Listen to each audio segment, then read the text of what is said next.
Hi, welcome to Talk Back. It is March 20th, 2023.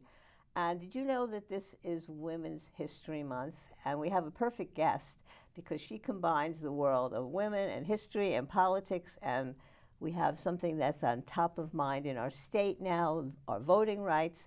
So let's get right to it and introduce Secretary of State Stephanie Thomas. Hi, Stephanie. Hi, Sheila. It's great to see you. Great to see you again. We had an interview right before the election, and now how long have you been on the job? It's been about 10 weeks. Wow. Is that like 10 months in your mind, or is it It feels 5 like 10 minutes? months or maybe 10 years, Yeah. but in the best way possible. I am loving the job. Okay, so let's start with the Women's History Month, because before we got on the air, we were talking about how it's been, I guess traditional is a word, traditional that mostly women have taken on the role. But I remember Miles Rappaport, Rappaport, yes. who's written some interesting books and is very astute on all these issues.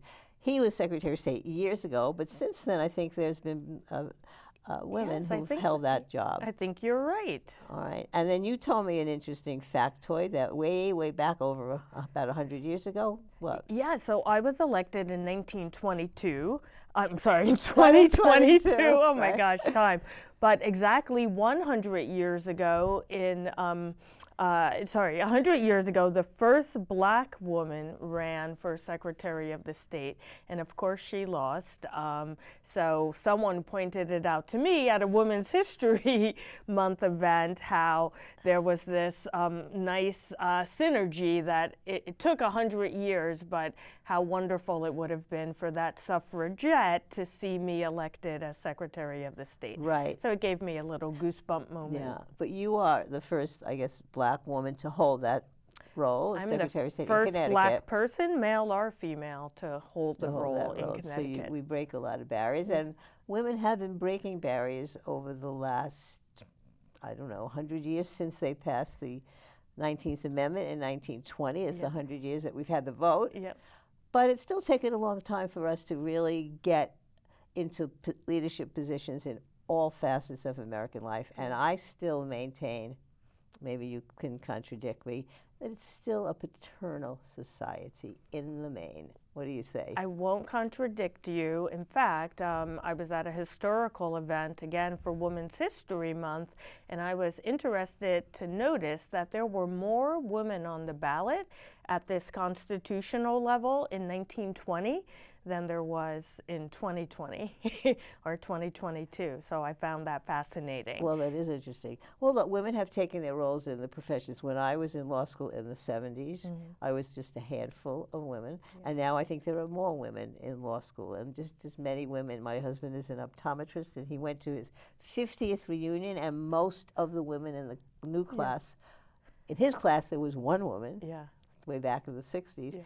Now they were mostly over 50% or more who are women. So we've made strides, but there's still something a little bit missing in terms of maybe equalizing the roles in the home. There's still too often the women are the pay heads equity. Of the house.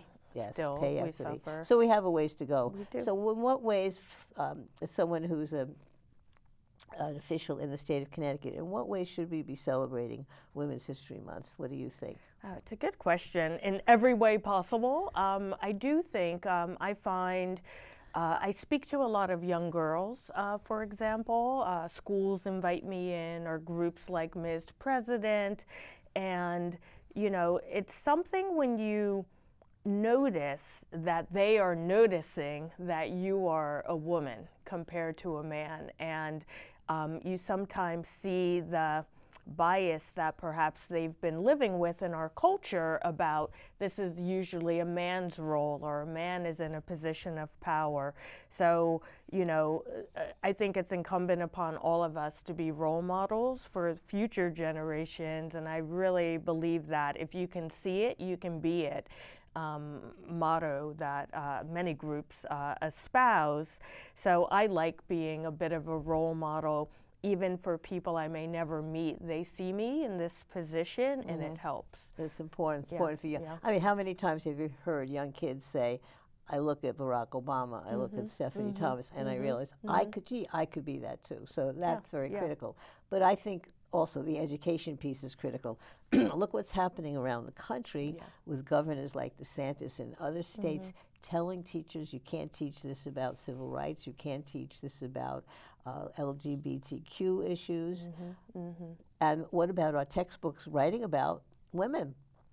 Yeah, it's, I was just on a call about an hour ago talking about looking at history, and there was a group that had done an exercise looking at a 1955 textbook and how it taught certain historical periods compared to a current day textbook. I just think it's so important to be forthright and to examine all sides of history so that any society, nation, etc., can move forward.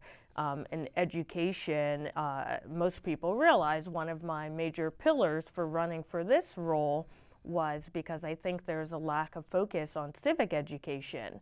And this idea of civics dovetails very nicely with pride in the country, and like, how do you find your place of belonging? How do you advocate for the rights, your rights and others' rights? So I think it all comes down to education. You probably remember when we were in school, when you learned the history of foreign countries, or it's all about the kings and the queens. It was very, till you get down below to the average person, the underclasses. We learned about all the, and I love British history, and I know all the kings and queens, but that's not the whole story. It's not everybody. And we need more. So education is very important, and we could talk another whole show about how to do that. But let's get to education about voting, because just recently the legislature is passing a bill, and I was interested in the process. In other words, if you're a citizen of Connecticut and you care about your voting rights, you could speak up, right? There were absolutely. Just talk about that. So bills are submitted in the beginning of the legislative session, which here in Connecticut this year was in January. The committee votes which issues they will take up, and then there's a public hearing. So we are still in a hybrid period, so people could either call in on the telephone, appear via Zoom, or appear in person. So there were about 65 people who signed up to testify for early voting, but many hundreds submitted testimony in writing. So that's how the legislature hears from the public. After that public hearing, the committee goes back and talks about what happened, and they put forth a revised bill. Usually it's tweaked a little bit based on something they learned during the public hearing process. So on early voting last Wednesday, they put forth 3 revised bills, and they passed out of committee. So now they are eligible to be called in the House or the Senate for a vote. Right. So as a result of the public hearing process, what seemed to be the consensus? What were the things that the people were asking for in terms of early voting? You know, most people were in consensus about most of the proponents. Some of the most of the proposals. Proposals, I'm sorry. Some of the conversation revolved around how many hours a day, how many days, whether or not special elections and referenda should be included, and how many locations per town. Okay. So tell us about the outlines of the bill that is let's go back. Because in Connecticut, unlike other states, we had to amend our Constitution before we could even pass these bills. And I know several years ago, under the last Secretary of State, we had a referendum that failed about early voting. So just give us a little history about why we needed to have a referendum to change the Constitution. Sure. Most states, their voting laws are laws, not written into their constitution. So we are a bit of an outlier in that regard, maybe because we're such an old state and our first constitution was written in 1632. So maybe we were ahead of the curve writing things in. Well, we call the Constitution state, aren't we? Yeah, exactly, exactly. So in 2014, there was a constitutional amendment put forth to change our Constitution to allow for early voting and no excuse absentee voting. And it failed something like 47-53. Mainly because there was no public education around the effort, and a lot of people showed up at the polls, didn't know it was going to be on the ballot, and many, many people left it blank. So if you can imagine, many more, so let's say 100% of the people voted, I forget the exact number, but something like 50% left the question blank. You know, maybe not quite those numbers, but a lot of people just didn't know, so they didn't answer. So fast forward, there was a constitutional amendment on the ballot again in 2022, and it passed with 60% of the vote.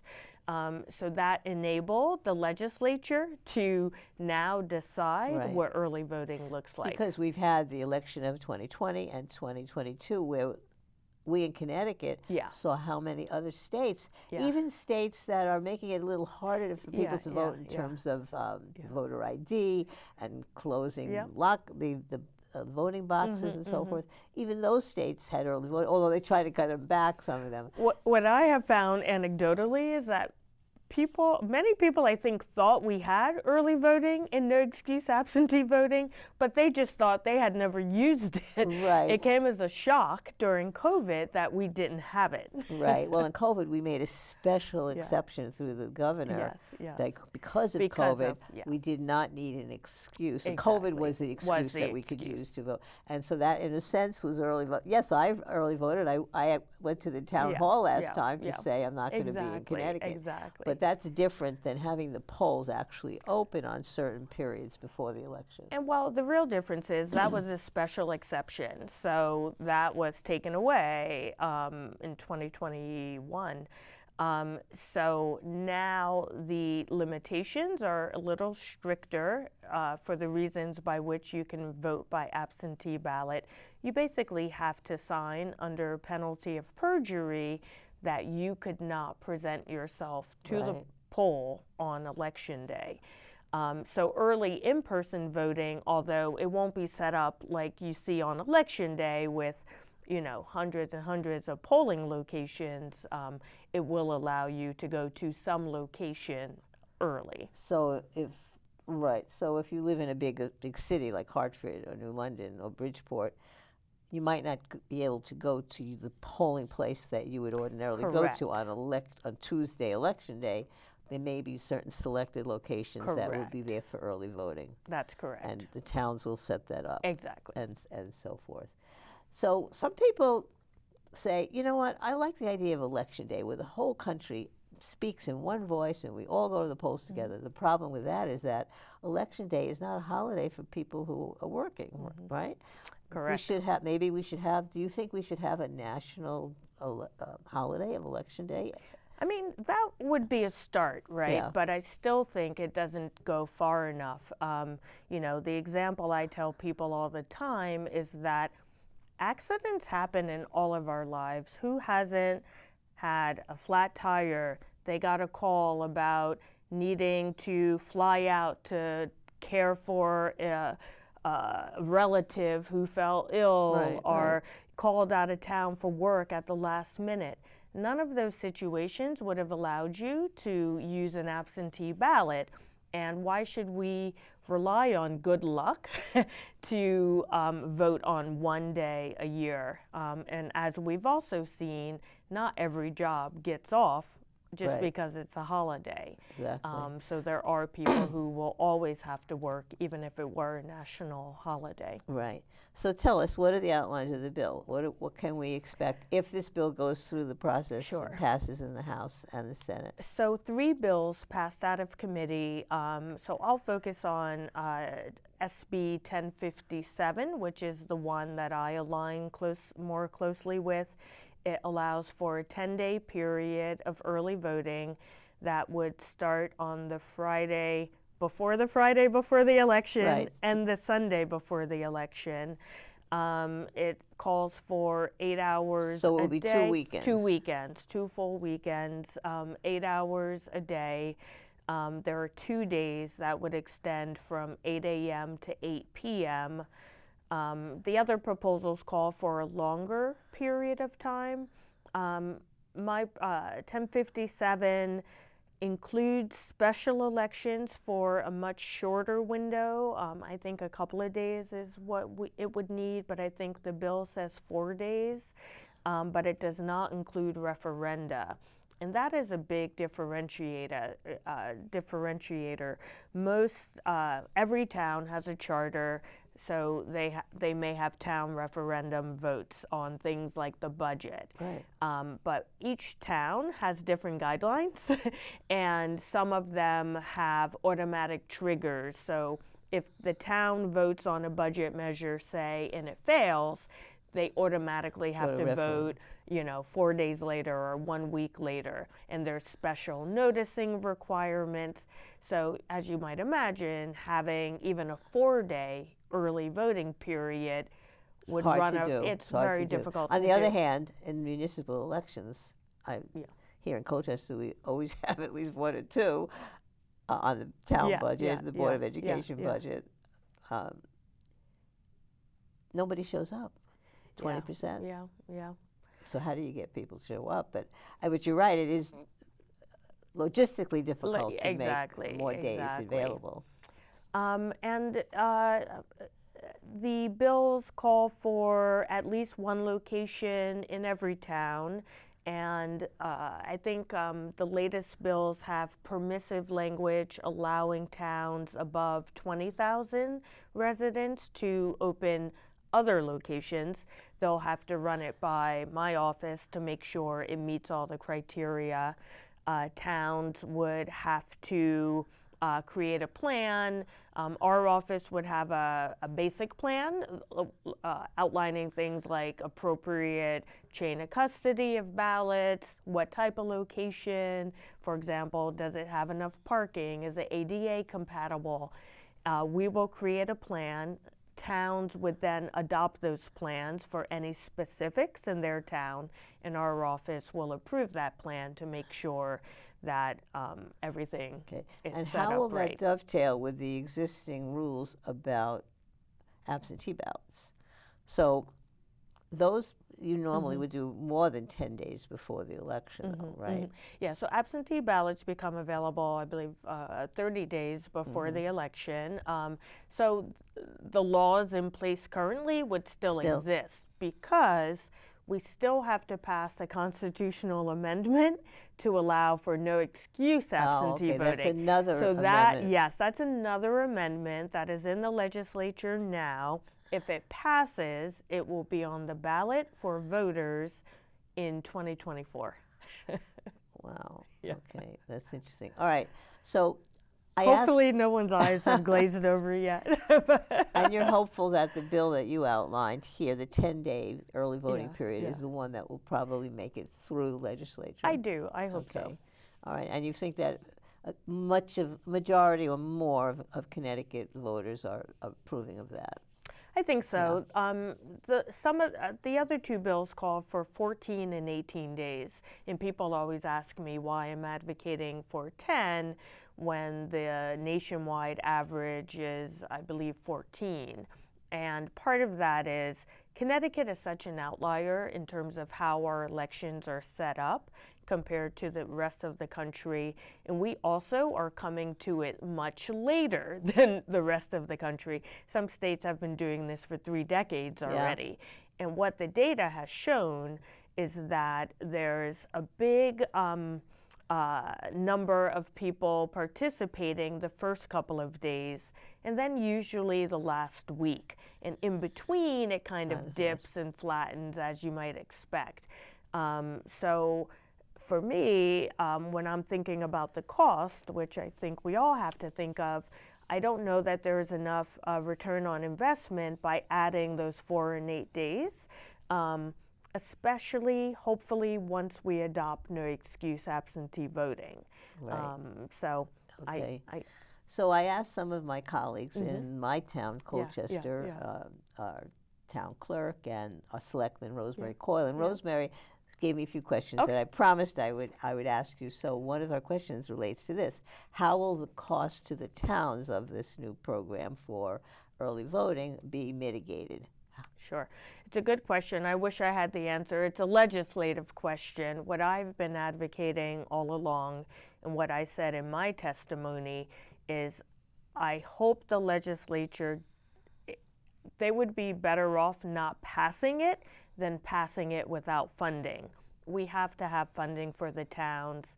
There are a number of costs that most towns have already completed their budgets. So we have to think about poll workers. You know, most people are used to filling a couple of shifts on one day. Right, now we're talking a couple of shifts for 10 days at minimum. There's the cost of added equipment if needed, the added ballot and envelope count, all of these little things.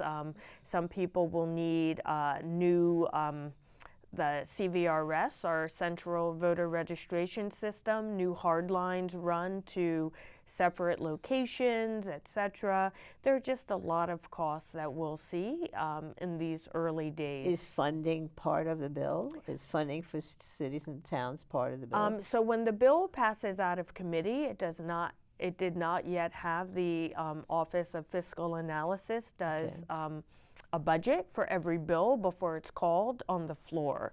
So it's in that in-between stage. It hasn't been called, so the analysis hasn't been completed. But I'm sure you're hopeful that...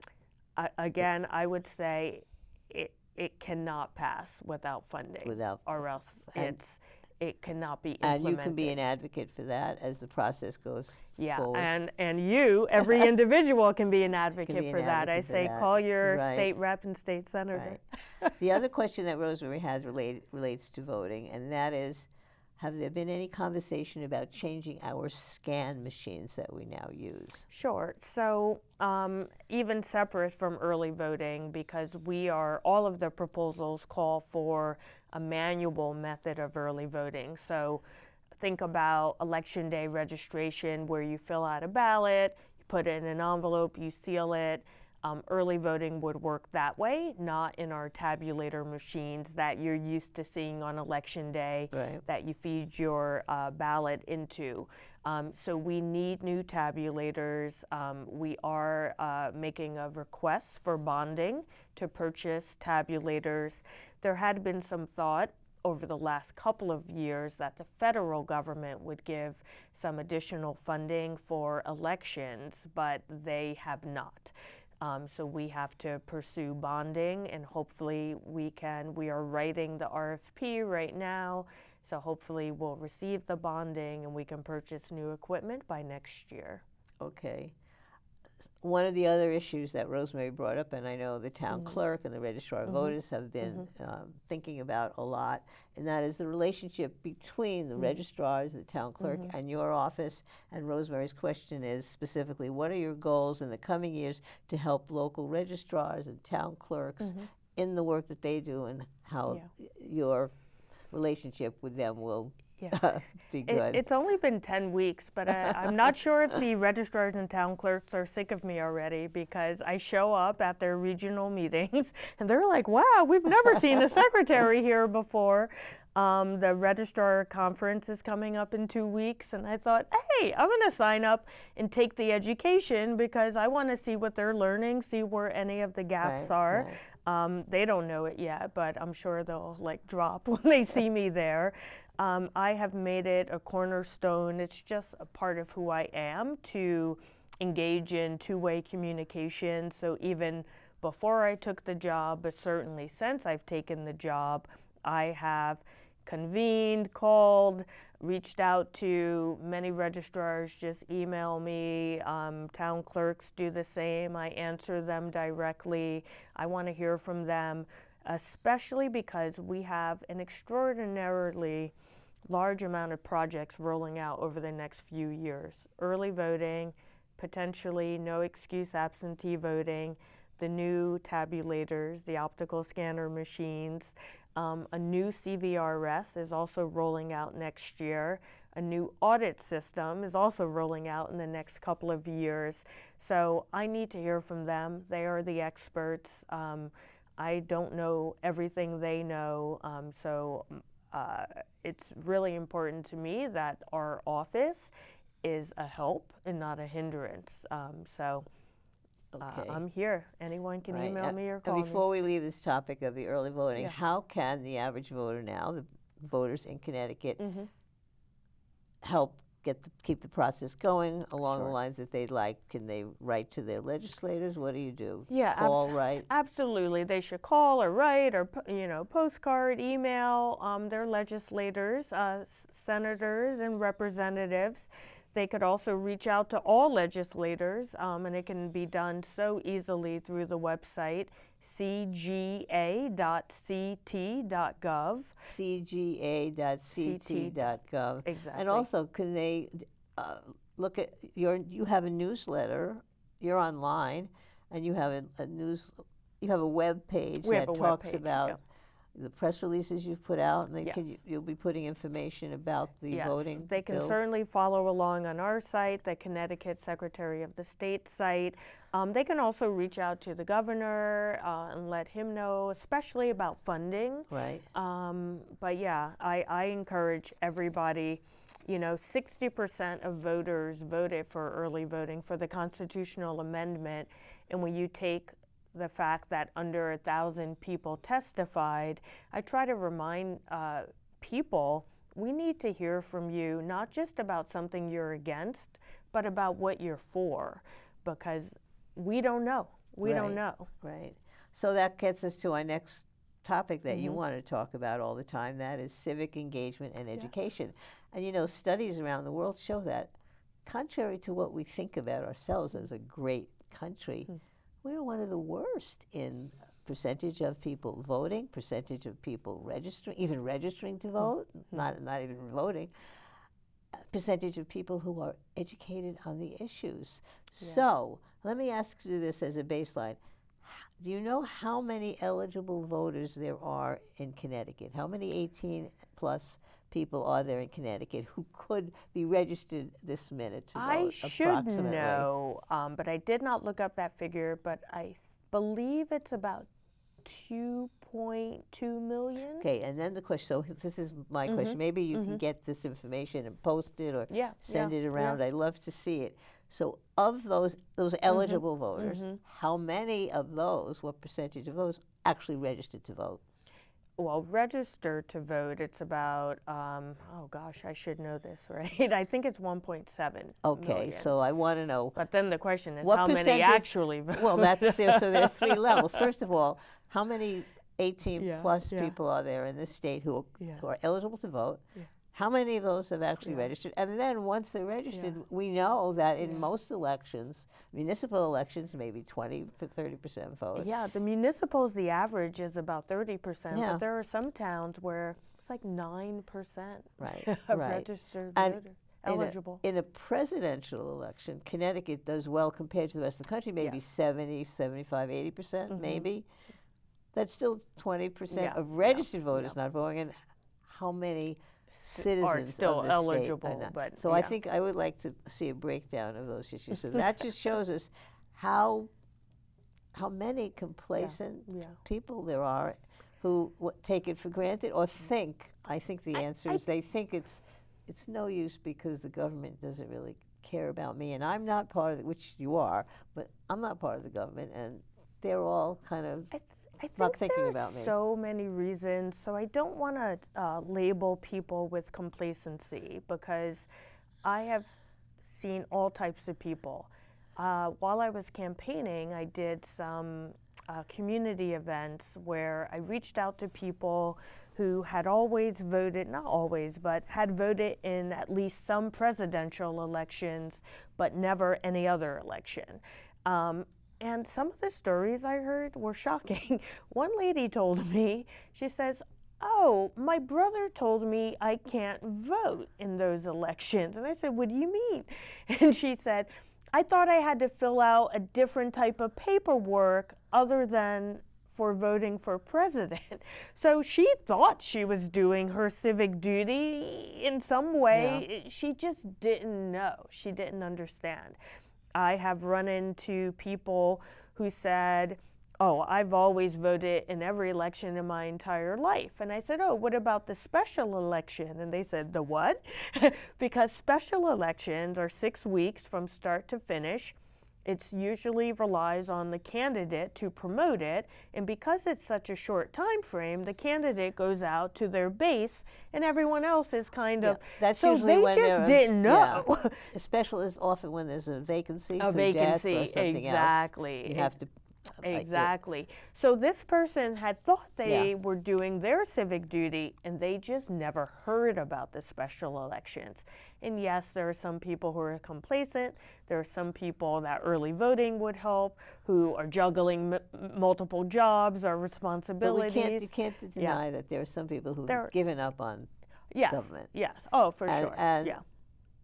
I would like to think that we're all part of the government. The government is us, but they don't feel that way. It's something out there that doesn't care about them. Yeah. And they're all crooked. I mean, that's there is a theme. There is a narrative out there. And so you need to change that. And I'm so the question is, what are the programs to try and change that, especially, I think, with young people, because everybody was touting how they voted a lot better in 2020 and 2022. It still wasn't a great number, a great percentage of young people voting. It was better than the previous election, but still nothing to write home about. You know, sad but true. I think if we spent millions on television commercials, we would suddenly have better rates. The fact that there's very little public education out there, and there's no cadence that is ongoing, right? Usually people start talking about elections a couple of weeks before it happens, and then you forget about it. And this typically, because of budget, only happens in the statewide years. So I don't know what the chicken and egg is. There are 70% of people who vote in a presidential year. Why are they not voting in municipal? Is it because of their own apathy, or is it because there's not as much marketing? Like, think about all the television ads we saw for Stefanowski and Lamont. Right. Like, starting in January. So by November, people had been hearing about it for months and months, and like 5 commercials in a row. So it's top of mind. So even if they don't really read and get the real information in the paper they know or a it's magazine happening. article, they know the commercials. And now think about a municipal year. How many commercials do you see? Usually none. Well, it's expensive. And the other thing is, one of the things I've read, there's a wonderful political science professor and history professor, Timothy Snyder of Yale. He talks about how a country turns from a democracy to an authoritarian dictatorship. It's very relevant. It's a small book. It's called On Tyranny. It's very short. But one of the things he says in that book, it's fascinating, is that the fact that we're losing local newspapers is harming our democracy. You know, we have a shopper in our area, but it covers like 6, 7, 8 towns. The local newspapers, the Hartford Courant doesn't even cover the towns like it used to. It used to be a correspondent for every town. They don't have that. So if you're living in a small community that's going to have a selectman and a town clerk and all the officers in the town, you don't know them, because there's no place where you can really read about it. So the lack of education through newspapers on a local level is what this historian is saying is harming our democracy. No, absolutely. My approach is you have to reach people where they are. You can't rely on them finding your website or waking up one day and saying, "Oh, who is running for the Board of Ed in my town this year?" So we are trying to do, right now we're living within the budget that was set 2 years ago. So we're trying to do a lot of community-based activities. Like in Norwalk, last week we had 2 family civic trivia nights, 7 years old and up. And I can tell you, 8 and 9-year-olds love civics. They love answering questions, and it was a great way for the parents to learn by coming with them and not, you know, everyone was guessing at some of the answers, but just to start that conversation and to educate people on all the different types of elections that happen, when they happen, who gets elected when. You know, you could see a lot of light bulb aha moments. And, you know, we're doing, after I leave here, I'm going to a barber shop in New London because I'm starting a new series called Connect and Cut. I cut my hair every 2 weeks, and like barber shops and hair salons are where communities sort of get together and talk about issues of the day. So you need to get those programs in the schools. So I'm going to like travel around and talk to people and try to educate them. But what about doing that in the schools, in the middle schools especially, and the high schools, and getting programs like you're talking, fun programs, interesting programs, debates and things. Even when I was in high school many years ago, we had civics, and we did debating. And what is the finances, the economics of public service announcements that you, as Secretary of State, could put on all of the media in Connecticut to give people, come to our trivia night on elections or whatever? Well, what's interesting, prior to the pandemic and having some ARPA money and Help America Vote Act money, prior to that, our office has never had funding for public education. And right now, in the new budget, there's no money allocated for our office to do any sort of public education. We are requesting, again, a special appropriation of $2 million that would allow us to do what we did last cycle. You know, and this is educating people. How do you find your polling place? How do you register to vote? Where do you go to register to vote? What if you're having a problem at the polls? How do you get expertise? Like, how do you fill out your absentee ballot? Like baseline education. So I'm hoping we get that money, but it's possible that we won't. So you can also write your legislator about that too. But I think that is part of the problem nationally. There's not a lot of funding allocated to teaching people civics. Here in Connecticut, you do have to take a class in high school, but then that's it. Have you been, well then, have you visited any, that would be a good program for you to visit the civics classrooms and maybe create a statewide trivia contest or something to highlight you know, voting and interest in voting and the history of voting and so forth. The problem is it has to be you know, an opt-in type of thing unless it comes through the State Department of Education. You know, every time you add something to curriculum, you have to take something away. So I know they are always trying to balance. I'm trying to do what I can both for young people, but also people who are over 18, because many of them, people slightly younger than I am, they never had any civics in school. They had taken it out altogether before it was reintroduced. So they have never even had the opportunity that I've had or that some of the young people have. There's one other issue. I don't know how you feel about it. It may not relate exactly to what we're talking about, but in this country, certainly with the presidential elections, even the gubernatorial and the statewide elections, we start so early, year before. As soon as somebody gets elected, we're already talking about them getting reelected, and their campaign is a constant campaign. Whereas someplace like, I think of in England or even in Israel, other countries, they have 3 or 4 weeks. That's when all the campaigning is done. That's when you gear up. That's when all the education, everything comes out, and you vote, and that's it. What do you think about that? I think that would be great.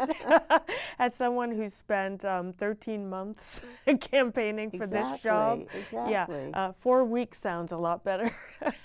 So I don't know if that's ever going to happen because you know you went through a primary. The primary system it's such a long process. And each election is different.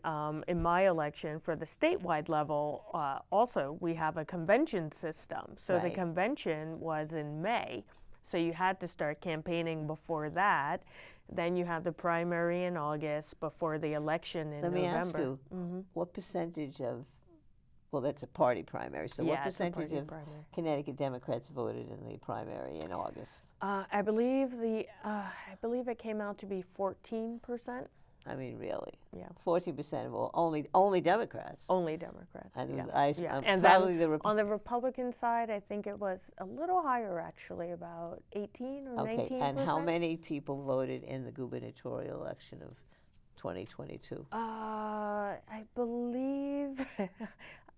I mean, what I percentage? I was sleeping the week after the election. I'm trying to remember. Probably, I think I want to say like 71, 72%. Well, that's good then. It was pretty good. That's pretty good. Yeah, So, yeah. and would you say that Connecticut has generally a higher rate of people Yeah, I believe participating? nationwide we're usually in the top 20 in Okay. terms of voter turnout in the statewide or presidential. Even without all the early voting, we still are Yeah, up there. Yeah. Okay. Yeah. All right. So before we leave, we got one more subject I want to talk to you about. But before we leave, any final thoughts on this election, education? Just, there is a lot of education to be had. So many people just don't know the inner workings. So anything you can do that every one of us can do who do know to spread the word in our town, in your town. We are putting together some toolkits about how things work, and they will be on our website in the coming months so that community groups, parent groups, just families can download this information to try to learn about it. Right. Now, once you're out of school, there's no Now, let me ask natural you way. this. All of our state senators and state representatives have franking privileges. They can send out newsletters that the state pays for. Can you do that as Secretary of State? I Well, you cannot. should be able to, right? Sure. No. From your lips to the Appropriation Committee Is that ears. something that you're putting into your proposed budget? Yeah, we have asked for the I mean, public. how important would We've that be asked for. in terms of education? It would be huge, and we have been able to do that over the last couple of years with this public education money. So we have requested $2 million again, which is fairly conservative, and I'm hopeful that it will be granted. Okay, so the last topic is not as exciting because, and people don't maybe realize it, that the Secretary of State's office plays a big role in businesses signing up. And tell us about that and why it's important to know. And one other area around that, somebody said to me, if I want to start a small business in Connecticut, I have to go to this agency for this agency for this, with multiple agencies for every different aspect of my thing. Why can't it be more streamlined? So tell me what the Secretary of State's office does. It is more streamlined now. So if you go to business.ct.gov, that is your entry point for everything that you need to do to form your business. Another thing we try to do is educate people about some of the scams. For example, there are a lot of business scams. We just did a press conference a couple of weeks ago because there was a mailer that had gone out advising people that for only $90 they can file some required paperwork that most people are doing around this type of year. But it only costs $50, and there was like some very fine print about this is not an official communication, but it looked like it could have been coming from our office. One thing that I plan to start, hopefully by next month, is getting some e-newsletters out to businesses so that we can compile some of the programs, trainings, etc., that are happening around the state through groups like the Small Business Administration or the Department of Economic and Community Development. We will send that out, hopefully to alleviate some of the work on the side of business owners trying to search out that information. What is your exact role under the laws of Connecticut? How long do you have? I mean, for business. So we process, for shorthand, all of the incorporation paperwork, so LLC, LLP, et cetera. We do like the UCC liens. We also put together the state register, which a lot of people don't know about. We do some of the interaction with notary publics, also justices of the peace, and apostilles, like if someone needs paperwork for another country, we process that as well. So there's a lot of little nitty-gritty things that we do. What percentage of the work of your office is taken up with the business? That is the larger side of our office. And I think people are not aware of that. Yeah, people don't realize our business side, one, brings in about $50 million per year into the general fund. Business registration fees and all that. And that goes into the general fund. It does not stay in our office. And we have about 45 employees on the business side versus about 8 on the election side. Yeah. And I was just in a meeting on Friday, and we were looking at the number of inquiries the business services division had gotten over the week, and the number was 1,300. So we're processing over 1,000 inquiries every single week from businesses.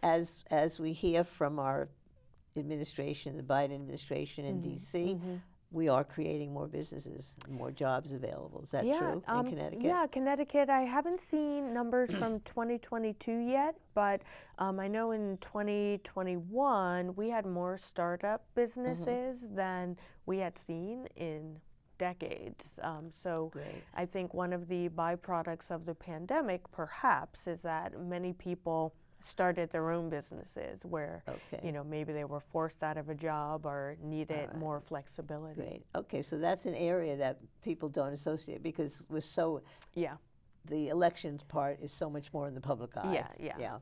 So as we can end, this has been great chatting with you. As we end, give us the most important 3 goals you have for the next year in office.